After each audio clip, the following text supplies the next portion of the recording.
My name is Linda Esquivel, and I am the Career and Affiliate Service Officer for the Department of Management Science and Engineering, and I will be the moderator for today's panel session, International Alumni Panel Session. And it's my sincere pleasure to welcome all of our panelists tonight, and I just want to say thank you guys for joining us. So I'm going to give you guys each a few minutes to go ahead and introduce yourselves, so who wants to go first? I'll start with A. Okay. So hi everyone, my name is Adeel Arif. I graduated from MS&E in 2012. I started the program in 2010. Got super interested in decision analysis, focused in that area, and that took me to Strategic Decisions Group, which is a consulting firm that was founded by Professor Ron Howard, who used to be in the department and founded the field. After 6 years of strategy consulting, I made a move because I was tired of the travel. I applied to a technical product management position at Apple, and that's where I have been for the last 3 years or so in the pricing team for Apple Media products. So all of the non-hardware products of Apple, our team does the technical pricing backend infrastructure that supports things like the App Store, Apple Music, and all of the new services that Apple keeps coming up with. Yep, so that's me. Lance, did you want to go next? Sure. Yeah, so Lance Yupingkun here. Started doing the MS&E program back in 2016 and graduated in 2018. Jeremy and I were actually on the same class. When I was at Stanford, I did the energy and environment concentration. And after graduating, or while I was like on my last 2 quarters, I was also like interning at Tesla and then joined full-time right after that. Currently at Tesla, I'm a senior sales engineer. So I design large-scale battery systems for the grid using like the cells that we predominantly use on the cars too, but like for a different application to like make the grid a lot more stable, and also like some other like applications like supporting far-flung communities and like giving them like power without having a direct connection to the electrical grid or to the larger electrical grid. Yeah. Okay, I can go next. Hey guys, I'm Jeremy. Yeah, I was a part of MS&E master programming. I started in 2016 and I graduated in 2018. In the program, I took the technology and engineering management track, and I got really into product management. So I did an internship during the program, and then after the program, I got into the associate product manager program at Uber. For those who don't know, this is a program in which you will do 3 rotations in 1.5 years. Like you will be like a PM in 3 different teams. So I started my journey in the team called Uber for Business, which handles the enterprise ride sharing and Eats service. I worked on their admin dashboard for half a year. Then I switched to like a smaller team. Like I switched to Uber Eats. At that time it was small. Right now it's a lot bigger than before.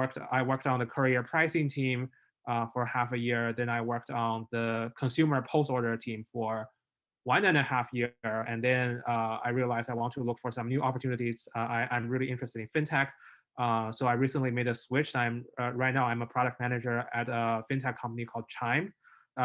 Chime builds financial products, primarily fee-free checking accounts, debit cards, credit builder cards for people who live paycheck by paycheck, and providing like a financial peace of mind for these people. So that's what I'm working on now. Okay. So we're going to go ahead and get started with the questions. So how has your experience at Stanford prepared you for your career? More specifically, maybe the MS&E program, but. Yeah, I can perhaps like answer that one. For me, I like with the courses that I like particularly used are the ones associated with linear programming or optimization, since that's how I eventually got my internship at Tesla in the product management team, helping write out the control software for the battery energy storage systems. So yeah, and I think like the good thing about the program is that it's very flexible, so you can like tailor it specifically to what you want to specialize in. So for me, I also had the flexibility to choose take a lot of like energy related courses in other departments to supplement what we do at MS&E. Adeel, did you want to? Sure, yeah. To me, the program, like Lance said, was very flexible.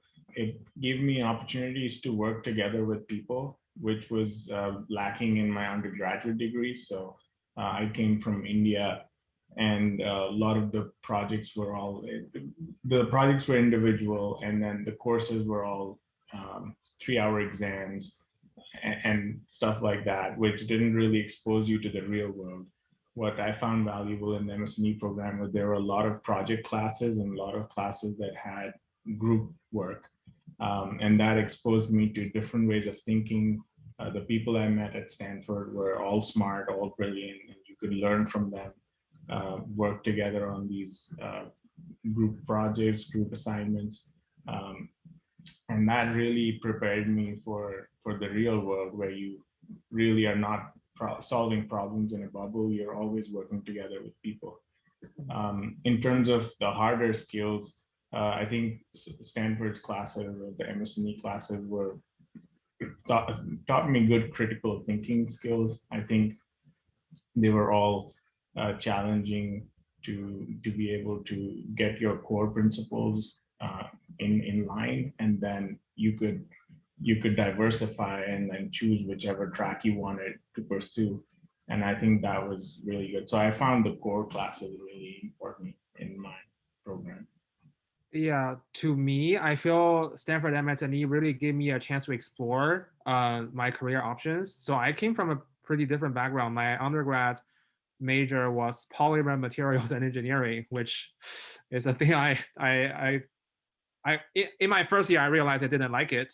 But at that time, I didn't have a very clear idea of what I liked. I just know I liked tech. I liked the internet industry in my undergrad. So when I came to Stanford, I mean, I see people are taking very different options, very different career path. There were 3 things I was looking for I was exploring at that time, like product management, software engineering. A lot of people like move to software engineers, right? And then the third thing was venture capital. I also want to echo like what you guys just said. The flexibility is really key.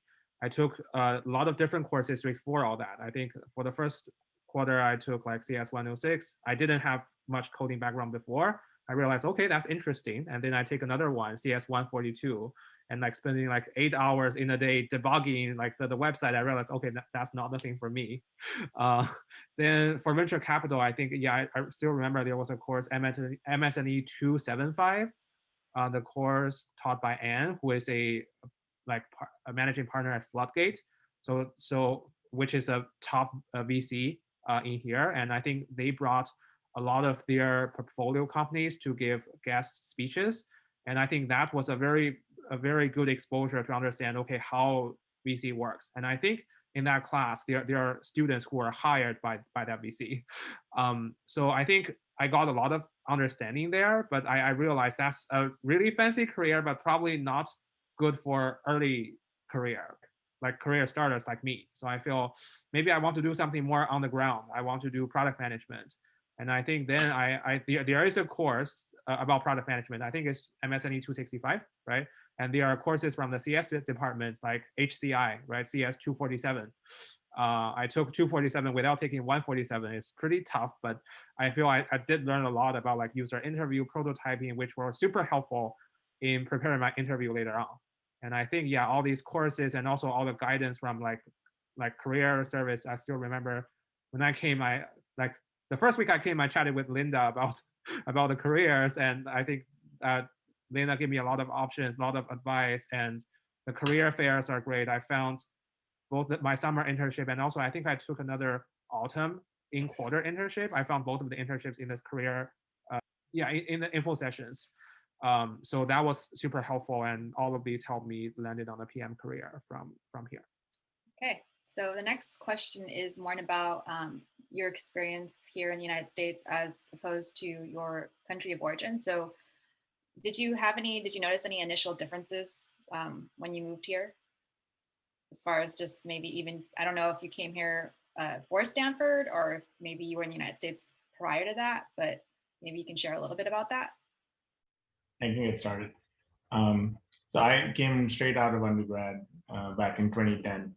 And people used to ask me, was there a culture shock when you came to the US? And to me, it was just a pleasant surprise that at least in Silicon Valley, there's a bubble of acceptance. People were just more friendly than I thought they would be. They were more accepting of my differences than in other places, I would think. So to me, I found that as a pleasant surprise that everybody was so open and they didn't look at your background differently. They just treated you as like any other student. So I had only positive experiences, and even throughout my career, actually. Yeah, I'll echo Adeel's points. I think so. I also like came here and started out as a student at Stanford. So I'm like lucky to have that experience because I also have like friends who come from the Philippines. I'm from the Philippines, by the way, who came here to start like with the intention of like working instead of like studying. Their experience has been vastly different from mine, or perhaps like ours in general. And I think like in terms of like differences, there are a good amount of differences just because like like it's an Asian country, but like as far as Asian countries are concerned, Philippines is also like a bit more westernized just because it was colonized by the US before.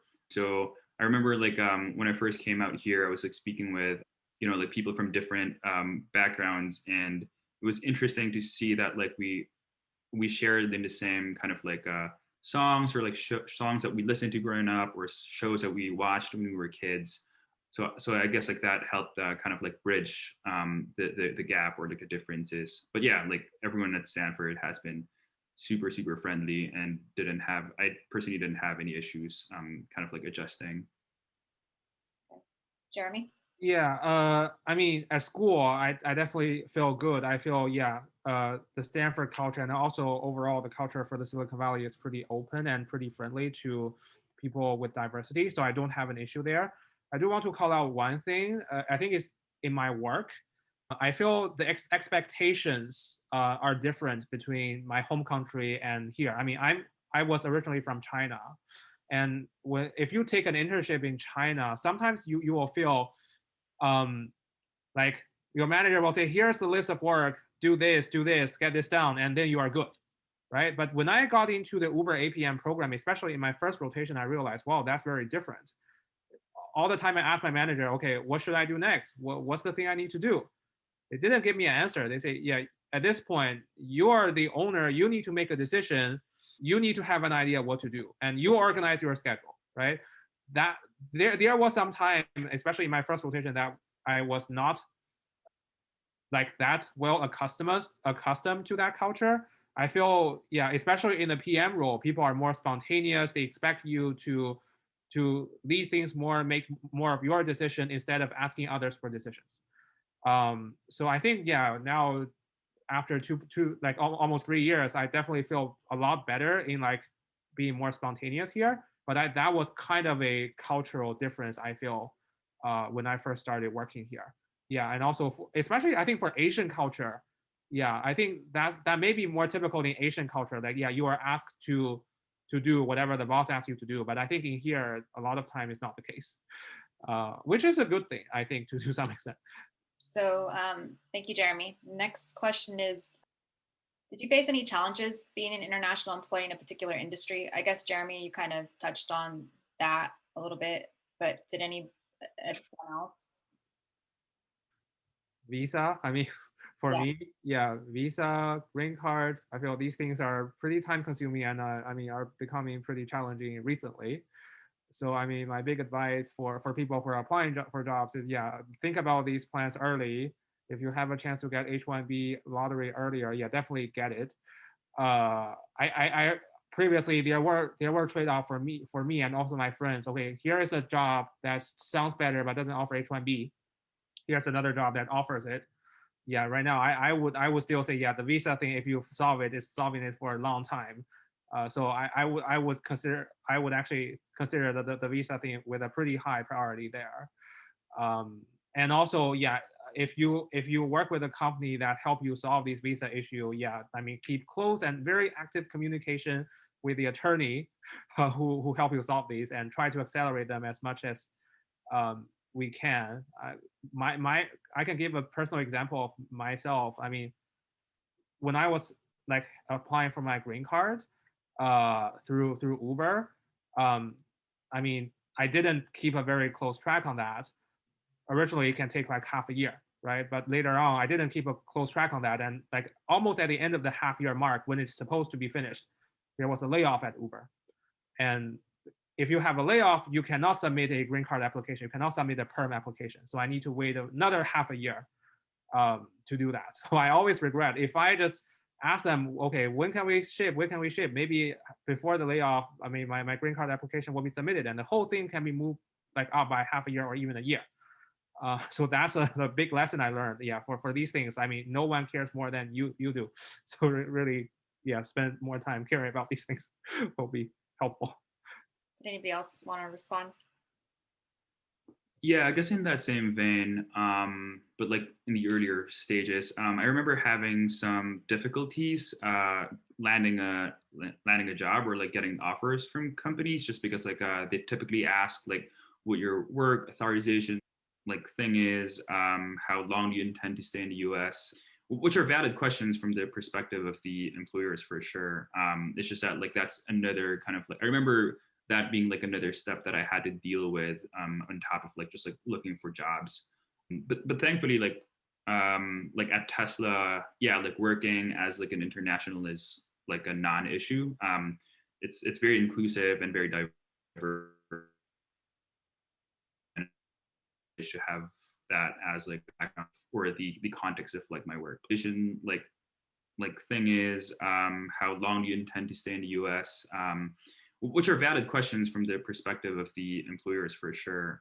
It's just that like that's another kind of like, I remember that being like another step that I had to deal with on top of like just like looking for jobs. But thankfully, like at Tesla, yeah, like working as like an international is like a non-issue. It's very inclusive and very diverse. I should have that as like background or the context of like my workplace. Adeel?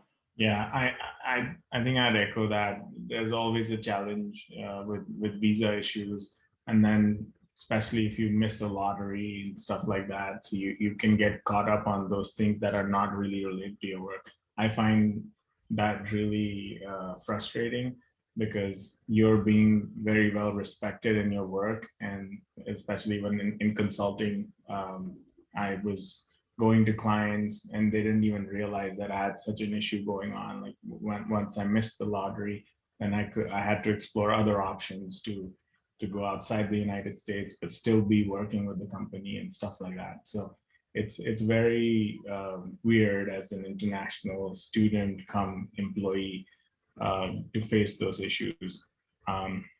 Apart from that, I think Lance reminded me, getting a job for the first time, and especially when you getting the first internship, was a big challenge, because as soon as you land here in fall, there's this fall career fair, and I was really unprepared for that. I remember, because it happens like within 3 weeks or 4 weeks when you get here, and you have absolutely no idea what to do. So I was just printing out resumes and handing them off in the fall career fair, but I didn't know how to approach that conversation and how what employers were looking for, especially in interviews. And I didn't understand the concept of fit and those kinds of things that people look for here in interviews and in the job hunt process.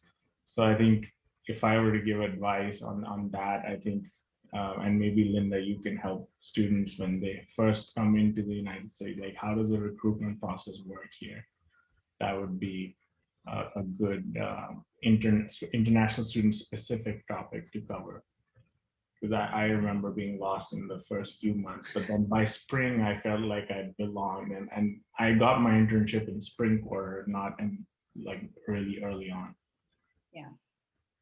I would say even with the whole thing with cultural fit, like sometimes it's a little bit obviously biased towards those who, you know, reside in the United States because they grew up in this culture. And there's been talks about like kind of moving away from that, but more of like having a diversity of thought and experiences and like more of a fit for the position and like, you know, kind of how can it be more inclusive to more people from different cultures and backgrounds as opposed to who I want to work with for the day, or I don't know. Yeah. So one of the questions that were submitted by students before this event was, how does your experience growing up outside of the US provide advantages and disadvantages in your career post MS&E? It says either during the job searching or at work.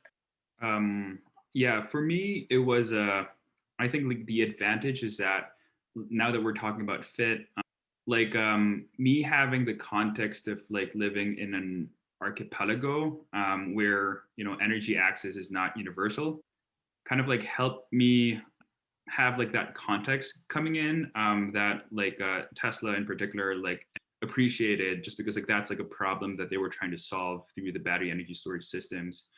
So in terms of like oh, is this person like a fit for the role, it's like it was like a bit of a better, I guess, like story. And it's also like I guess like beyond that being a story, it's like it was like the context of me coming in, and I think like if I resided in a different country, perhaps I wouldn't have had that exposure. So it helped me like really like, you know, kind of like flesh out a program that is right for me for that particular like topic within MS&E, and also like find like a role that does that professionally. Disadvantages, I guess it's just like yeah, like sometimes like the very different kind of like topic, but like sometimes like there's like a context that that's hard to understand if you didn't grow up here. So kind of like how people, you know, like conduct themselves in meetings, or like how they speak, or the tone that they use, or the words that they use. That took me a bit of like, you know, a few months of kind of like just like really like homing in and like understanding like how these conversations happen. Jeremy, did you want to? Yeah, I want to be honest here. I feel for a PM role, there's not a lot of advantages my Chinese background brings me. I think there's one advantage. I mean, in my role, I mean, I happen to take on PM roles that are relatively quantitative. So I had a rotation on career pricing, which has nothing to do with like designs. It's all about working with data scientists and figuring out algorithms. And right now, I think both in my last role and also my current role, I think there are some quantitative aspects. I do feel the kind of the quantitative background I got in my undergrad in China did help me a lot. And I think, yeah, you can see a lot of Asian students are relatively good at that, I would say. That really helped me. That said, I echo what Lance just mentioned. For PM, yeah, like you probably need to build a good relationship with people, and you need to build a relationship fast, especially when you meet a lot of new people. And sometimes they tell a joke that you don't understand, right? Sometimes they tell something like that's deeply in their culture and you don't get what they are talking about, or like, or you cannot read between the lines. And sometimes also like you will just always ask, how do they get to know each other so fast and get so close to each other so fast? And I cannot, right? I mean, that's the kind of frustration when I first got into this area. But I mean, in that sense, there's also some advantages here. I mean, like, for example, for Asian people, especially for friends around me, I see, yeah, maybe sometimes it's harder for you to get close to another person very, very quickly. But I mean, people, we are pretty sincere, and we treat like each relationship pretty seriously. I think that's something like rooted in the Asian culture. I think when I build a relationship with like a coworker or a colleague here, I feel like the relationship is usually long lasting. On that front, I think that's actually pretty helpful to my work. Thank you, Jeremy. Adeel?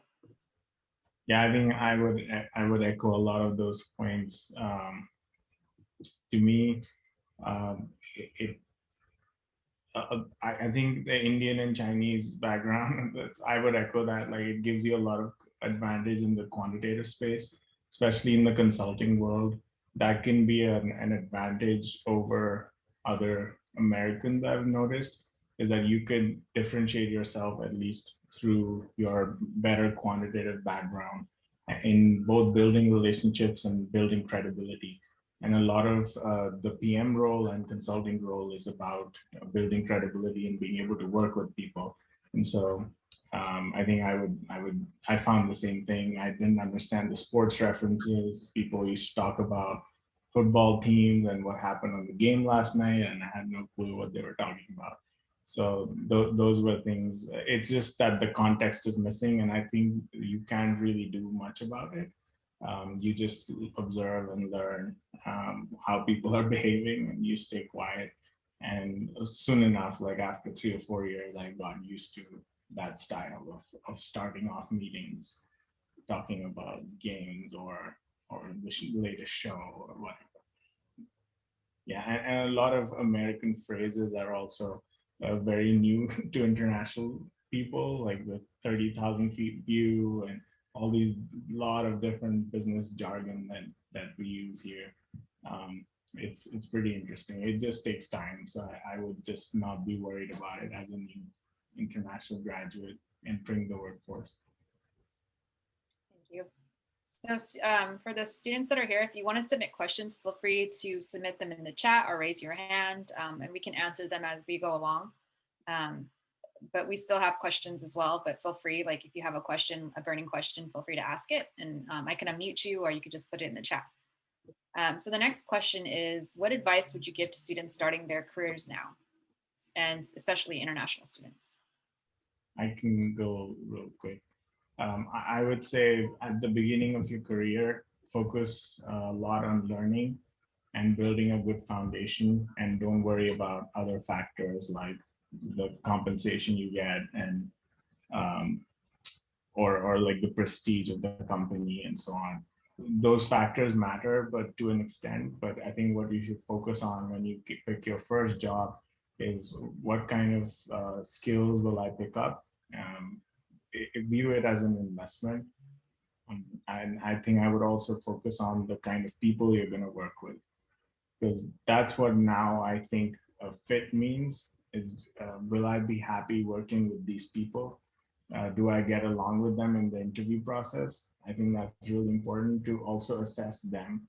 I know it's very difficult as a student when you really desperately want the job and you just want them to like you, but you should also judge whether you get along with the interviewer, and whether you will find the kind of mentorship or the guidance that you need in your career when you join that firm. So those are a couple of things. Yeah, on my side, the visa thing I already talked about this. But that's a very important advice. I don't know what grade the attendees are in, but I mean, I'll say that anyway. For if you are still like you are in the first grade, yeah, I think be prepared for career fairs and all these career opportunities early, right? I have senior students or like second year master students coming to me asking, oh, I want to switch to PM. How do I do that? At that point, it's more difficult, right? Like typically for international student, if you want to get into PM, it's the best if you have a PM internship before that, right? I mean, like a lot of them do. If you apply like for APM program, yeah, most of them have other PM internship beforehand, right? And as I think Adeel previously mentioned, right at the time you start at Stanford, MS&E, I mean, there's a, like, I remember September, you come here, in October, there's a big career fair, right? And then the PM internship thing starts, right? So you need to think about that pretty early. If you are already a second year, I mean, don't give up on your hope yet. For these roles, I mean, typically it's not that easy to land on the PM role, but there are still like opportunities if you look hard enough, right? I still remember for my, I took an autumn internship, and that was an opportunity when I chatted with a startup founder. I didn't know he was the startup founder. I just chatted on a career fair, and I say I want to look for a PM role. They didn't have one, but when I chatted, I tried to chat as long as I can, try to spend a long time with them. And he happened to be impressed. And he's also the founder, and he can like create roles for you. So I think I got another PM internship in that way.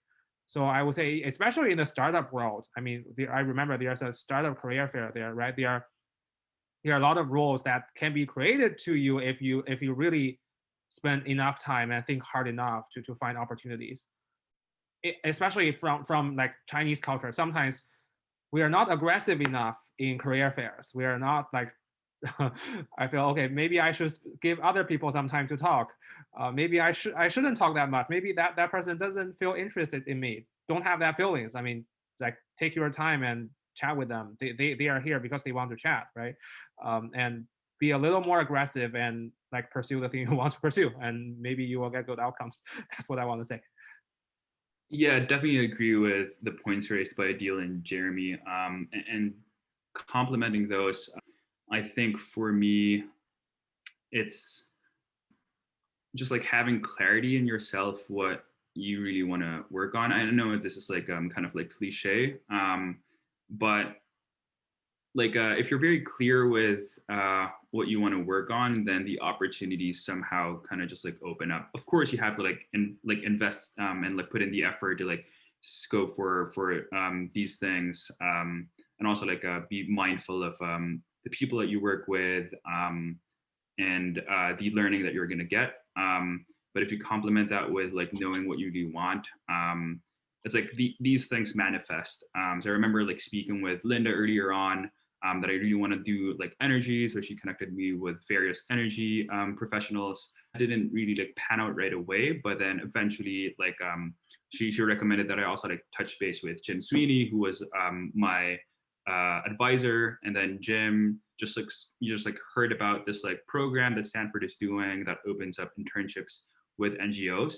And that's eventually how I got my internship at Rocky Mountain Institute, which like was like I didn't know much about, like I didn't know that NGO really even existed, but I heard that they train people well, and they're also like very aligned. They have like values that are very aligned with mine, and they also like do stuff in the renewable energies field. And it turned out to be like an amazing internship experience, and the learnings that I got from that, I was able to like apply when I tried out for that TESA internship. So yeah, I think like be clear with what your values are and like what the problem that you want to solve, and things somehow pan out.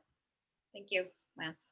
So the next question is, what does diversity in tech mean to you, or just business in general? I can start again.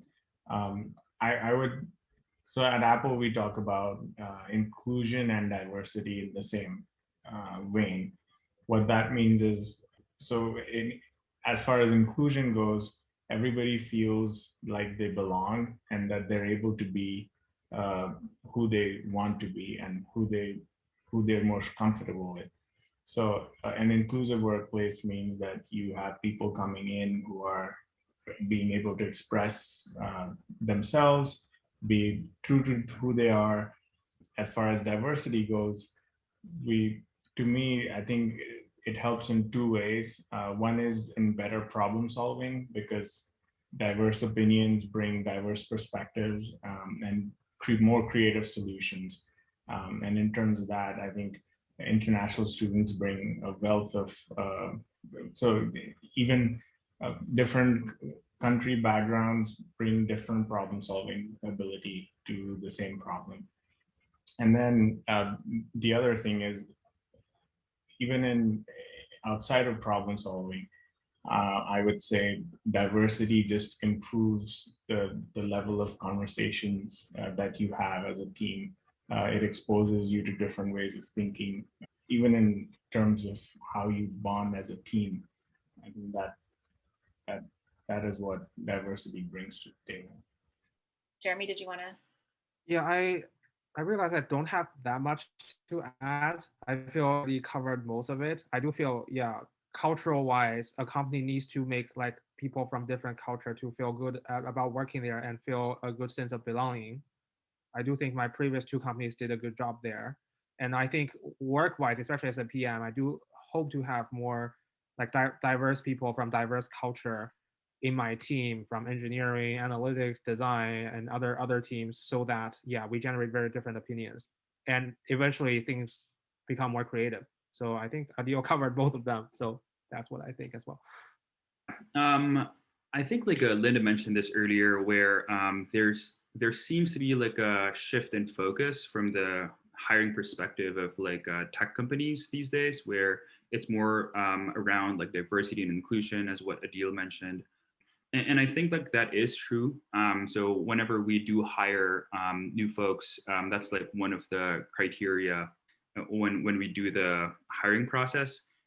And I guess like one thing that I wish I knew when I was like applying is that like to really kind of like communicate that when you're doing the interview process, because like as Jeremy earlier mentioned, like shy about like how different we are from what we think like what they want, which is like the standard of like the American kind of like employee. But I guess like yeah, it's good to always like kind of like show that like, oh, this is my perspective, and this is heavily shaped by like where I'm from and where I grew up in, and because I think that people like see value in that, and that might actually even like help you land the job.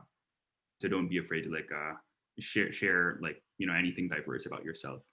Thank you, Lance. So the next question is, what trends or insights could you give about your particular profession and field?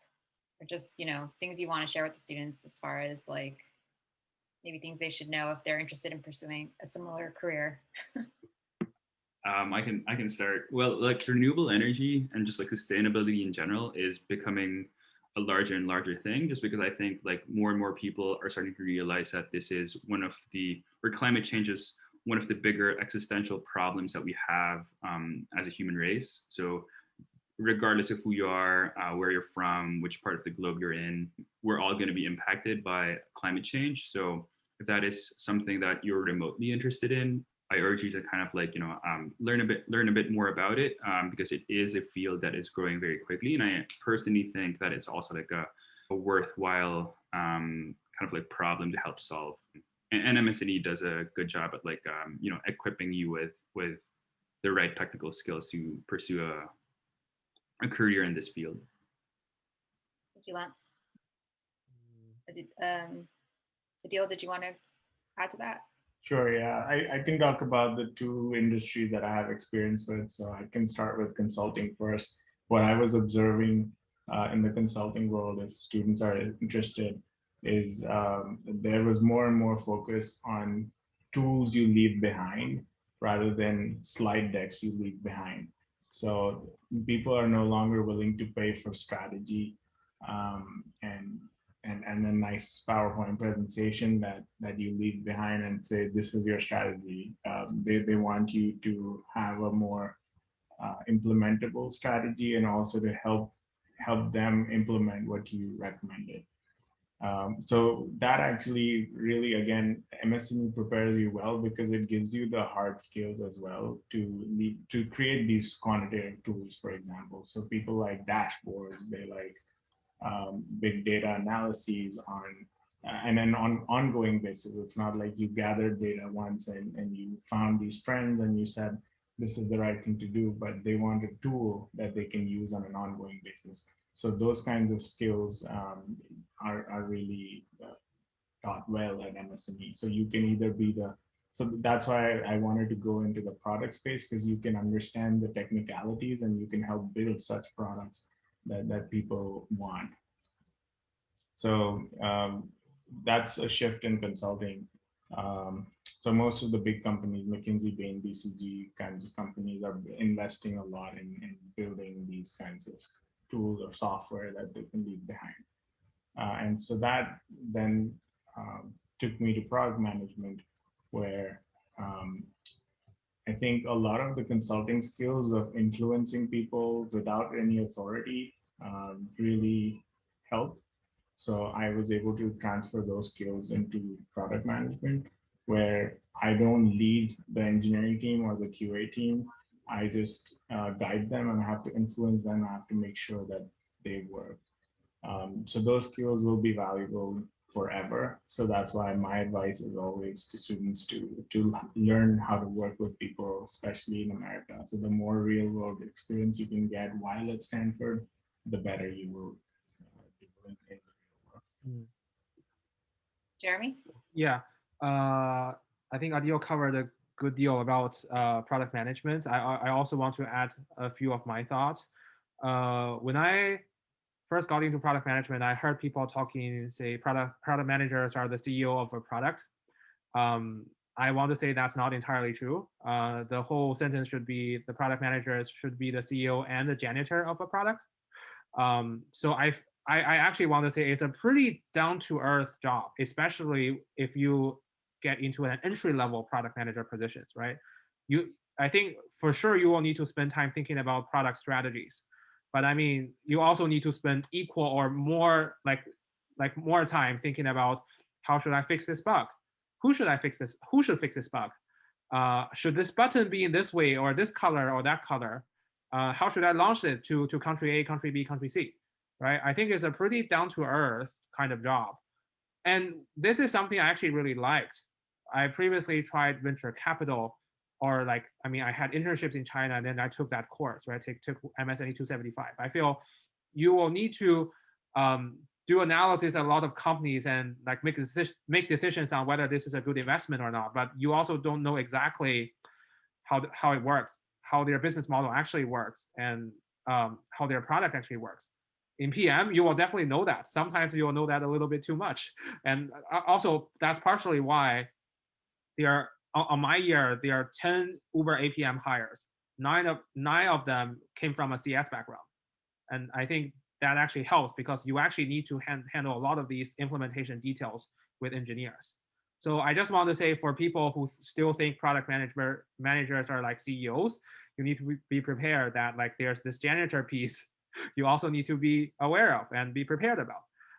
I think as you progress in the PM career, you will gradually you will go from like a IC, individual contributor, to like gradually you will think like on a bigger plate, you will have more products to handle, you will think more on the strategy, and then like a few years later you will have people under your report and then they will handle the implementation stuff. You will spend time thinking about the strategy, right?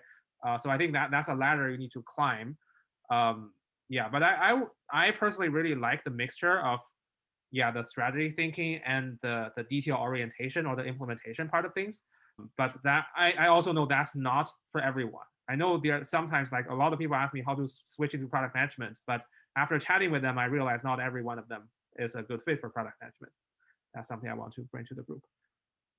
Thank you, Jeremy. I'll quickly add one more thing to what Jeremy said.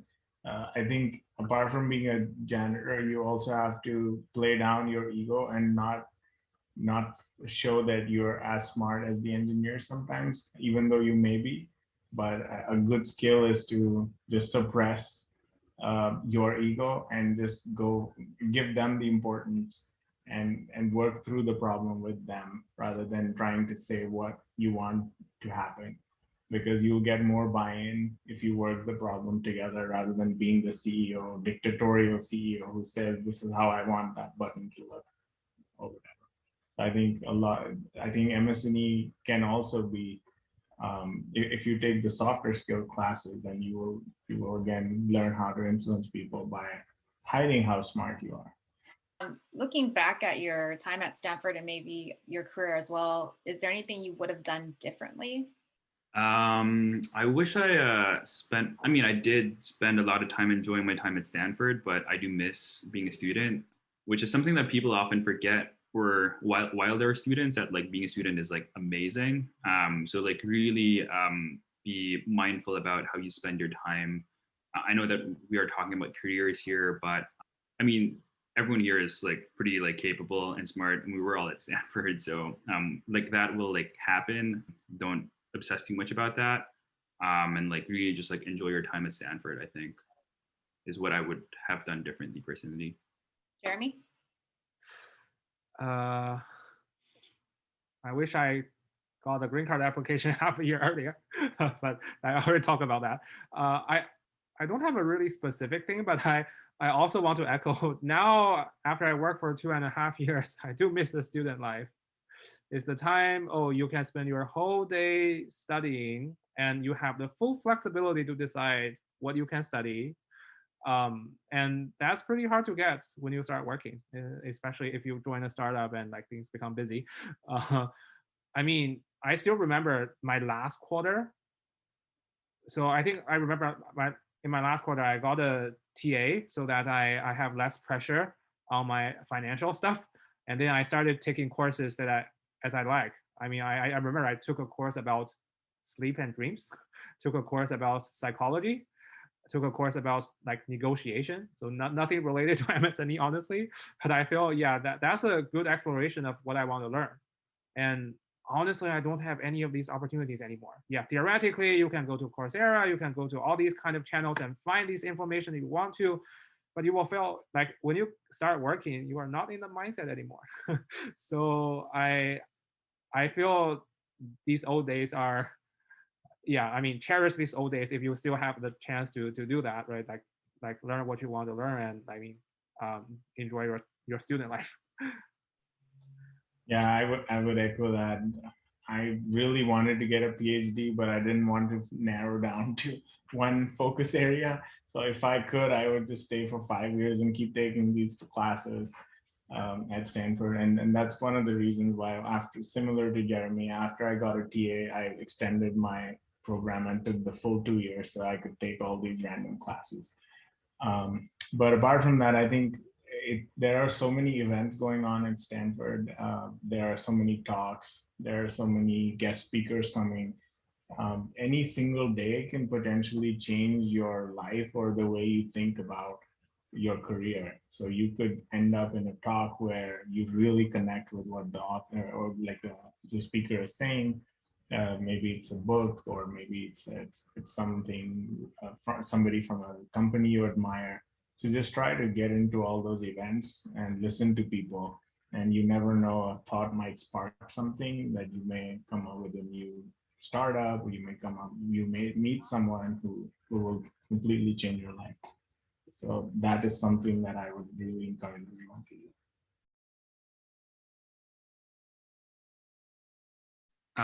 I can answer Thanks. this. Thanks for that question, by the way. That was what I was gonna say as like my final, I guess, like word of advice based on like what I've just like learned since I came out here. So growing up, I was like a planner. Like I planned like my life like in years, which has worked for the most part. But then what I realized, like once you kind of like get older, life doesn't work that way, because like life is a lot less linear. And particularly like that internship like in Colorado with like the Rocky Mountain Institute, that was like very unplanned, but I'm happy that it like was unplanned. What I've learned in that experience is that like when you make plans, you're essentially like limiting yourself, because like your plans are based on your current knowledge of like the world and yourself, right? Whereas like there may be opportunities, there may be things out there, people out there that like if you just like opened up like the way that you think, might actually be like a lot better than what you planned, just because like what you planned are just like based on what you know. So, and I've like I've learned from that experience, and I've like really taken that to heart, and I think it has been helpful to me for both like in terms of just like opening like opportunities for me, and also like kind of have like a better, less stressed mindset, because I think like having plans and not fulfilling those plans can be kind of like difficult to deal with on a psychological basis. So yeah, like I mean, just like live life a bit more openly and more flexibly. Anybody else with regards to the question? Yeah, I don't have a very organized thought here, but I want to say, yeah, especially when you get out of school, yeah, I feel there are a lot of things to think about, but I mean, there's no straight answer. I mean, it's definitely more than career. You need to plan a lot more things. For example, when I got out of school, I was thinking, should I be in the US for a long term, or should I get back to China sometime? I still don't have the answer yet. I mean, and what is the good time to get into a relationship, to consider the next phase in your life. I mean, right? All these things are beyond my ability to give a definite answer. But yeah, sometimes you need to go with the flow. That being said, I can see there are people who are always active, and they are trying to plan for things. They are trying to like very proactively act on things. Sometimes I feel, especially, I mean, my both of my jobs are like relatively busy. It took like most of my work time. But sometimes I feel you shouldn't let your work take over your whole life. You still need to keep some time when you think to yourself, when you listen to what other people are thinking, especially like people from Stanford, okay, these top end people, what they are thinking, what they are planning for. And like if you don't listen to them, and then if you listen to them for like, if you don't talk to them, then like 2 years later, you will realize, okay, I'm really left behind. There are some new things they are thinking about that I never thought of before. So I feel, yeah, good to keep a close network of these like top people that you met from Stanford, understand what your peers are thinking about, but plan for your own life. Like don't follow whatever other people are doing, but yeah, probably good to know what they're doing. Quickly echo that. I agree with the comment that careers are not linear. You don't know what could happen to you. You can invest a lot of time in a certain career path and you will reap the rewards suddenly later. So you may not see the progress on a day-to-day basis, but 5 years down the line, you will suddenly see that, oh, I gathered all this experience and now I can apply it in dimension X. So I came across a really nice quote on this, that the act of planning is more important than the plan.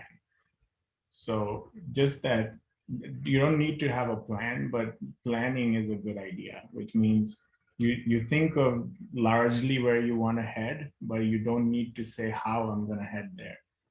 You just need to have like a North Star which says, I want such and such kind of a work environment.